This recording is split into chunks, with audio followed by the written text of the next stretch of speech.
ओम नमः शिवाय। जय श्री महाकाल। देखिए, गुरुवार का विशेष दिन आ गया है और ये दिन समर्पित होता है भगवान विष्णु को। तो अगर आपके घर में धन संपदा से जुड़ी समस्या आ रही है, आपकी व्यापार में नौकरी में तरक्की नहीं हो पा रही है, आप बहुत ज़्यादा प्रयत्न करते हो, मेहनत करते हो, पर उसके बावजूद भी आपको प्रॉफिट नहीं हो पा रहा है, तो फिर आपको शहद के साथ बिंदी वाला और ये ओम वाला विशेष उपाय जरूर करना है। इस उपाय करने के बाद आपकी हर प्रकार की कामना पूर्ण होगी या किसी भी प्रकार की समस्या भी चल रही है ना, वो समाप्त होगी।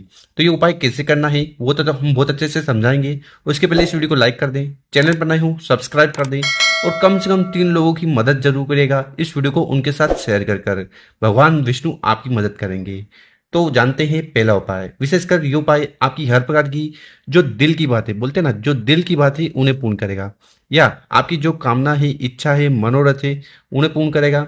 या अगर आपके किसी भी प्रकार के जो कार्य हैं वो अटके जा रहे हैं, वो पूर्ण नहीं हो पा रहे हैं, तो उन्हें भी संपूर्ण करेगा। इस वाले उपाय में सबसे पहले जो सामग्री आपको चाहिए वो है बेलपत्र। कितने बेलपत्र लेने हैं? तो मात्र आपको एक बेलपत्र लेना है और ये जो बेलपत्र लेना कहीं से खंडित टूटा फूटा नहीं होना चाहिए। इसके बाद जो अगली सामग्री आपको लेनी है वो है शहद। कितना शहद लेना है? मात्र आपको 1 चम्मच, जो छोटी वाली आती है ना, टी स्पून, उतना शहद आपको ले लेना है।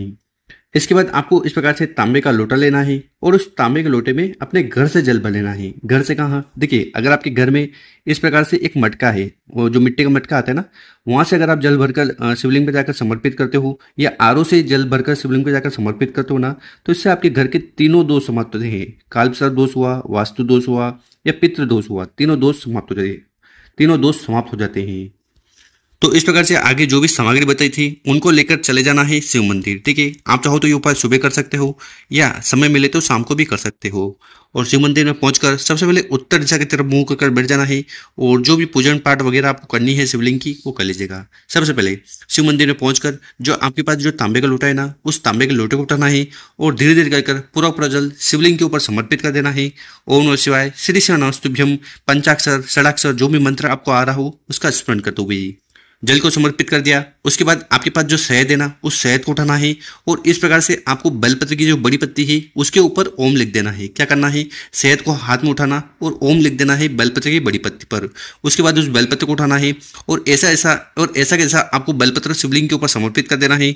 ओम नमः शिवाय, श्री शिव नमस्तुभ्यम मंत्रों का जाप करते हुए इस बेलपत्र की डंडी होगी जलाधार की तरफ, बड़ी पत्ती होगी आपकी तरफ। तो इस प्रकार से बेलपत्र समर्पित कर दीजिएगा। उसके बाद आपके पास जो शहद है ना, उस शहद को उठाना है और विशेष तरीके से आपको 7 बिंदी बनानी है। कहां पर बनानी है वो देख लीजिए। सबसे पहले बिंदी आपको बनानी है यहाँ पर, दूसरी, तीसरी, चौथी, 5वीं, 6वीं और 7वीं।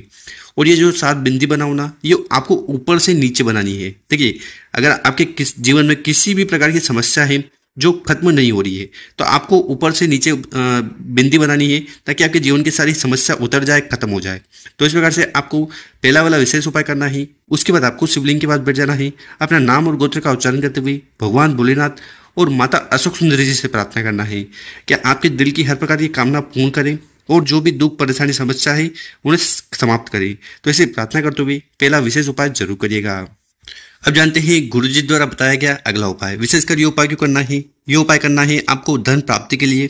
ठीक है, या अगर आपके जीवन में किसी भी प्रकार की समस्या चल रही है, आर्थिक समस्या, ठीक है, तो उन्हें भी समाप्त करेगा। और ये दूसरा वाला उपाय कैसे करना है वो बताएंगे। उसके पहले अपने शुभ हाथ से 2 कार्य कर लें। एक तो इस वीडियो को लाइक कर दें और कम से कम 5 लोगों के साथ व्हाट्सएप पर इस वीडियो को शेयर कर दें। तो सबसे पहले जो सामग्री आपको इस वाले उपाय के लिए लेनी है वो है गुड़। ठीक है, 1-2 गुड़ के टुकड़े आपको ले लेने हैं। इसके बाद जो अगली सामग्री आपको लेनी है वो है चने की दाल। क्या लेनी है? चने की दाल। कितनी लेनी है? तो आपको इस वाले उपाय के लिए गिनकर 7 चने की दाल ले लेनी है। इसके बाद आपको जो अगली सामग्री लेनी है वो है तांबे का लोटा। तो इस प्रकार से आपको तांबे का लोटा लेकर उसमें आपको अपने घर से जल भर लेना है। हमने आगे आपको पता है, यहाँ से जल भरकर समर्पित करते हो तो जीवन के सारे दुख परेशानी समस्या समाप्त होती है। तो इस प्रकार से बताई गई सामग्री को लेकर इनको भी आपको चले जाना है शिव मंदिर। ठीक है, सुबह करना चाहो ये उपाय सुबह कर सकते हो, शाम को करना चाहो तो शाम को कर सकते हो। देखिए, ये जरूरी नहीं है कि आपको, अगर हम 3 उपाय बता रहे हैं तो तीनों को करना है। जो उपाय आपको अच्छा लगे, जो प्रॉब्लम या समस्या आपके जीवन में आ रही है और आप चाहते हो कोई समाप्त हो जाए, तो उसके अनुसार आप कौन सा भी 1 उपाय या 2 उपाय कर सकते हो। ठीक है, तो इस वाले उपाय में भी आपको शिव मंदिर में चले जाना है। तो इस वाला उपाय करने के लिए भी आपको शिव मंदिर में चले जाना है और जो भी पूजन पाठ वगैरह आपको करनी है वो कर लीजिएगा। फिर करना क्या है कि आपके पास जो गुड़ के टुकड़े हैं ना, सबसे पहले उन गुड़ के टुकड़े को उठाना है और उस जल के लोटे में डाल देना है। इस प्रकार से आपको गुड़ वाला जल तैयार कर लेना। ठीक, उसके बाद आपके पास 7 चने की दाल है। कितनी? 7 चने की दाल। एक एक चने की दाल को उठाना है और शिवलिंग के ऊपर समर्पित कर जाना है। ओम नमः शिवाय, श्री शिवानाम इस मंत्र का जाप करते हुए सातों चने की दाल को समर्पित करते समय ओम बृहस्पतिश्वराय नमो, ओम बृहस्पतिश्वराय नमो इन मंत्रों का जरूर जाप करना है। कौन सा मंत्र? ओम बृहस्पतिश्वराय नमो। देखिए, गुरुजी अपनी कथा में कहते हैं कि अगर आप शिवलिंग के ऊपर सोना दान नहीं कर पा रहे हैं, स्वर्ण दान नहीं कर पा रहे हैं, ठीक है, तो फिर आपको मात्र चने की दाल को समर्पित कर देना चाहिए। तो आपको उतना ही फल, उतना ही पुण्य प्राप्त होगा। या तो आप सोना समर्पित कर दो, और अगर आप उसमें विफल हो पा रहे हो, उसमें सफलता नहीं मिल पा रही है, तो फिर आपको चने की दाल को समर्पित कर देना चाहिए।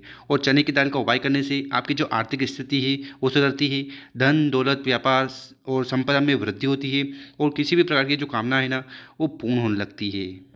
उसके बाद आपके पास जो जल का लोटा है ना, वो जल के लोटे को उठाना है और विशेष तरीके से आपको शिवलिंग के ऊपर जल चढ़ाना है। ठीक है, जल का लोटा उठाकर सबसे पहले थोड़ा जल समर्पित करना है आपको गणेश जी के स्थान पर ओम गणेशाय नमः का स्मरण करते हुए। उसके बाद थोड़ा जल आपको समर्पित करना है माता अशोक सुंदर वाली जगह पर। ठीक है, उसके बाद थोड़ा गुड़ वाला जल आपको समर्पित करना है भगवान कार्तिकेय जी के स्थान पर। उसके बाद थोड़ा गुड़ वाला जल आपको समर्पित करना है माता अशोक सुंदर माता पार्वती जी के स्थान पर। और आखिरी में वो गुड़ वाला जल आपको शिवलिंग के ऊपर समर्पित कर देना है पंचाक्षर षडाक्षर जो भी मंत्र आपको आ रहे हैं उसका स्मरण करते हुए। तो इस प्रकार से दूसरा वाला उपाय करना है।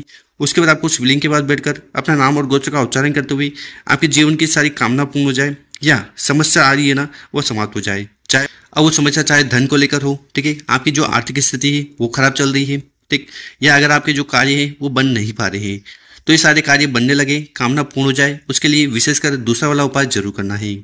अब जानते हैं गुरुजी द्वारा बताया गया अगला उपाय। विशेषकर ये उपाय क्यों करना है? देखिए, बहुत सारे लोग परेशान रहते हैं कि हमारे जीवन में समस्या है, ठीक है, हमारे घर में ऐसा कोई व्यक्ति है जो बीमार है और उसकी जो समस्या है, रोग है, बीमारी है, वो खत्म होने का नाम नहीं ले रही है, ठीक है। तो जीवन में कौन सा भी दुख हो उसका निपटारा करने के लिए आपको ये उपाय करने से नहीं चूकना है। इस वाले उपाय के लिए सबसे पहले जो सामग्री आपको चाहिए वो है पीपल का पत्ता। कितने पीपल के पत्ते लेने हैं? तो आपको गिनकर 5 पीपल के पत्ते लेने हैं। वो जो 5 पीपल के पत्ते लो ना, उनमें इस प्रकार से छेद नहीं होना चाहिए। आपको शुद्ध मतलब कि एकदम स्वस्थ 5 पीपल के पत्ते ले लेने हैं। इसके बाद जो अगली सामग्री आपको लेनी है वो है काले तिल। काले तिल कितने लेने हैं? तो ये आपके ऊपर निर्भर करता है। 5 दाने ले लो, 7 दाने, 11 दाने, इस प्रकार से आपको काले तिल ले लेने हैं। इसके बाद आपको जो सामग्री लेनी है वो है हल्दी। देखिए, यहाँ पर आपको एक चीज़ का ध्यान रखना है कि इस वाले उपाय के लिए आपको हल्दी की गांठ लेनी है। हल्दी की गांठ, देखिए नॉर्मली हम क्या करते हैं कि हल्दी को पीसकर उसका पाउडर बनाते हैं, इसमें ऐसा आपको नहीं करना है। आपको इस प्रकार से मात्र एक हल्दी की गांठ ले लेनी है, ठीक है। और आखिरी में आपको जो सामग्री लेनी है वो है तांबे का लोटा। तो इस प्रकार से आपको तांबे का लोटा लेकर उसमें आपको अपने घर से, अपने किचन से शुद्ध जल भर लेना है। जल भर लिया, उसके बाद जो हल्दी की गांठ हमने आपको आगे बताई थी उसको उठाकर जल के लोटे में डाल देना। जो काले तिल हमने बताए थे उनको उठाकर आपको इस जल के लोटे में डाल देना है। साथ ही साथ जो 5 पीपल के पत्ते हैं उनको उठाकर भी आपको जल के लोटे में डाल देना है। और इस प्रकार से आपको विशेष तरीके से ये जल तैयार कर लेना और मात्र जल का लोटा लेकर चले जाना है शिव मंदिर, ठीक है। देखिए इस वाले को उपाय करने के लिए आपको शिव मंदिर ही जाना पड़ेगा, ठीक है। और शिव मंदिर में जाकर जो भी पूजा अर्चना आप करते हैं वो कर लीजिएगा। फिर उत्तर दिशा की तरफ मुंह कर बैठ जाना है और आपके पास जो तांबे का लोटा है जिसमें आप सभी सामग्री मिला के लाए हो, उस तांबे के लोटे को उठाना है और धीरे धीरे कर पूरा जल मात्र शिवलिंग के ऊपर समर्पित कर देना है। ओम नमः शिवाय, श्री शिवानाम इस मंत्र का जाप करते हुए, ठीक है। जल का लोटा समर्पित कर दिया, उसके बाद वो जल के लोटे में जो भी सामग्री है उनको आपको शिवलिंग के ऊपर रख देनी है, ठीक। यहाँ पर जल चढ़ाओगे तो जल बहता हुआ जलाधार की तरफ से नीचे आएगा। इस जल को आपको बिल्कुल भी रोकना नहीं है, इसको बहने देना है, ठीक है। जल बह दिया, उसके बाद आपको विशेष उपाय करना है। देखिए, आपने जल के लोटे में 5 पीपल के पत्ते डाले थे, ठीक है। तो वो 5 पीपल के पत्ते क्या होंगे? गीले हो गए होंगे। क्या होंगे? गीले, ठीक है। तो उस 5 पीपल के पत्ते को लेकर आपको अपने ऊपर छिड़कना है। क्या करना है? 5 पीपल के पत्ते उठाना है और उसका जो जल है वो अपने ऊपर छिड़कना है और कुंदकेश्वर महादेव से प्रार्थना करना है कि आपके जीवन के सारे दुख, परेशानी, समस्या समाप्त हो जाए, ठीक है। आपके घर में ऐसा कोई व्यक्ति है जो बीमार है, ठीक है, तो उसकी बीमारी समाप्त हो जाए। या अगर आपके घर में ऐसा कोई व्यक्ति है जो बीमार है तो आपको करना क्या है? ये 5 पीपल के पत्ते लेकर अपने घर पर जाना है और उस व्यक्ति के ऊपर इस प्रकार से जल छिड़कना है। ठीक है। और जल छिड़कते समय कुंदकेसर और महादेव जी का जरूर नाम लेना है। गुरुजी ने कहा है कि जो व्यक्ति इस प्रकार से 5 पीपल के पत्ते को लेकर अपने ऊपर जल छिड़क लेता है या उसका आचमन कर लेता है, ठीक है, इससे क्या होता है, उस व्यक्ति के जीवन के सारे दुख परेशानी समस्या या जो बीमारी है वो समाप्त होने लगती है। तो गुरुजी द्वारा बताया गया बहुत ही अद्भुत और विशेष उपाय ही कर जरूर देखिएगा समस्या को समाप्त करने के लिए। और मेरे प्यारे दोस्तों, अगर आपको वीडियो अच्छी लगी हो ना तो इस वीडियो को 5 लोगों के साथ व्हाट्सएप पर, इंस्टाग्राम पर या फेसबुक पर जरूर शेयर करें। ओम नमः शिवाय, जय श्री महाकाल। मिलते हैं हम आपसे एक और नई वीडियो में।